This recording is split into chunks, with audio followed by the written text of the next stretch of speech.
घड़ी लिखी जाती है, मालिक के दरबार के अंदर परवान होती है। तो इसलिए बड़े सुंदर शब्दों के अंदर लिखा कि मेरे सतगुरु के दरबार में सब लोगों का खाता, जैसा जैसा कर्म जो करता वैसा ही फल पाता। मेरे साहिब के दरबार में सब लोगों का खाता, कि सतगुरुदेव के दरबार के अंदर हम सब का खाता खुला हुआ है। कि ये श्री गीता का पाठ 30 तारीख बाई जी श्री गुरु महाराज जी के चरणों में लीन हुए और 31 तारीख से ये गीता का पाठ चल रहा है और आज उसकी समाप्ति भोग सभी डलवाने आए। कि सतगुरुदेव के चरणों में जो समय हमारा बीता, भाई जी की याद के अंदर बीता, भजनों के द्वारा, सत्संग के द्वारा, तो वो हमारा समय परवान होगा, लिखा जाएगा। अब गीता जी की समाप्ति भोग डाल रहे हैं। 18वें अध्याय का महात्म बता रहे हैं कि श्री नारायण जी बोले कि हे लक्ष्मी, 18वें अध्याय का महात्म सुनो। कि जैसे सब नदियों में गंगा जी, गौओं में कपिला कामधेनु और ऋषियों में नारद जी श्रेष्ठ है, और उसी तरह सब अध्यायों में गीता जी का 18वां अध्याय श्रेष्ठ है।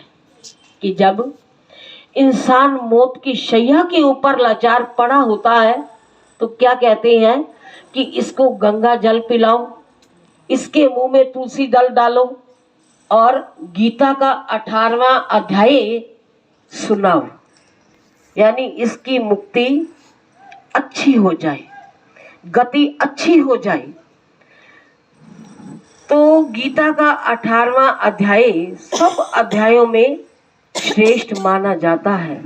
कि एक समय सुमेरु पर्वत पर देवलोक में इंद्र अपनी सभा लगाए बैठा था कि उर्वशी नृत्य करती थी। देवता बड़ी प्रसन्नता में बैठे थे। इतने में एक चतुर्भुज रूप को पार्षद ले आए। इंद्र से सब देवताओं के सामने कहा कि तू उठ, इसको बैठने दे। तो इतना सुनकर इंद्र सह ना सका कि उससे ये बातें सही ना गई, तो उस तेजस्वी को बैठा दिया। तो इंद्र ने अपने गुरु बृहस्पति से पूछा कि हे गुरु जी, तुम त्रिकालदर्शी हो, देखो कि इसने कौन सा पुण्य कर्म किया है कि जिससे यह इंद्रासन का अधिकारी हुआ है।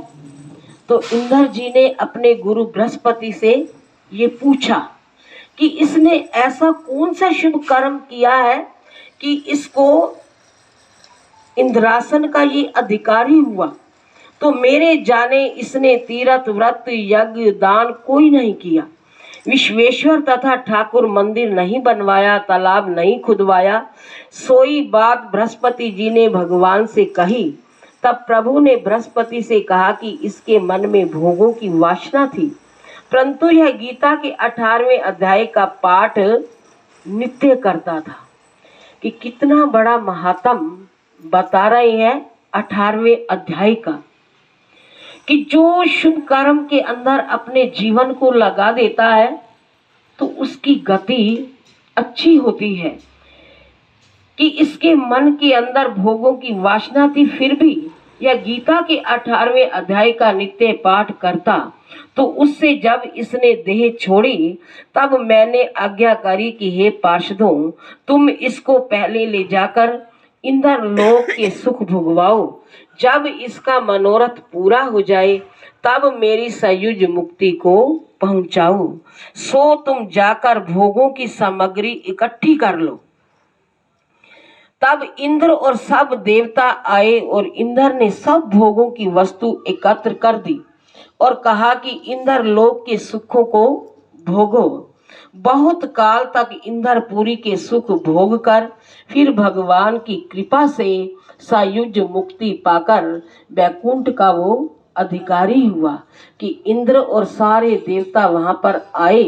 इंद्र ने सब भोगों की वस्तु एकत्र कर ली और कहा कि इंद्र लोक के सुखों को भोगो।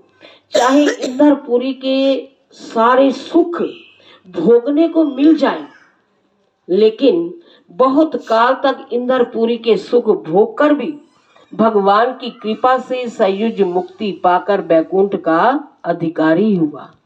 तो उसे ही बैकुंठ मिलता है जो हर श्वास श्वास के अंदर प्रभु के नाम का सिमरन करता है। तो भगवान की कृपा भी उसी के ऊपर होती है और वही सयुज मुक्ति को पाता है।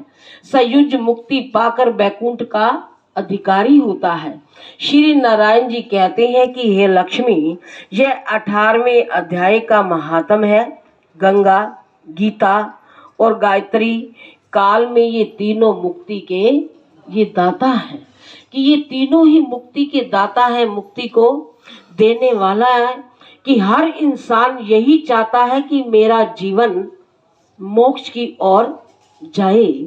जो मुक्ति को देने वाला पद है कि वो अपने आप की पहचान करना, अपने आप को जानना, कि जिसने अपने आप की पहचान कर ली, अपने स्वरूप को जान लिया, तो उसके लिए तो इस संसार सागर से पार होना उसके लिए कोई मुश्किल बात नहीं होती। कि मुश्किल तो उसके लिए होती है कि जिसने जीवन के अंदर कोई ऐसा कर्म ही नहीं किया। तो कर्मों का ही सारा लेखा चोखा होता है कि जब धर्मराज के पास हम जाते हैं, पहुंचते हैं, तो धर्मराज हमारे से पूछता है कि तुमने जीवन के अंदर कितने शुभ कर्म कमाए, क्या किया और क्या नहीं किया। कि धर्मराज को तो हम रत्ती रत्ती का हमें हिसाब देना पड़ता है और देंगे। तो इसलिए बड़े सुंदर शब्दों के अंदर लिखा कि लेखा धर्मराज ने मंगना, लेखा धर्मराज ने मंगना, तन मिट्टी दे विच रलना, तन मिट्टी दे विच रलना, पाप ना कर बंदिया, के पाप ना कर बंदिया, के पाप ना कर बंदिया, के पाप ना कर बंदिया।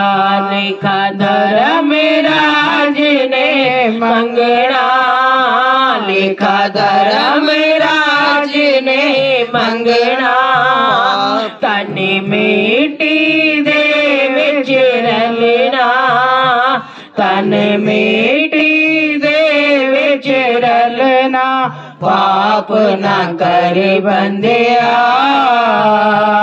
के पाप ना कर बंदिया,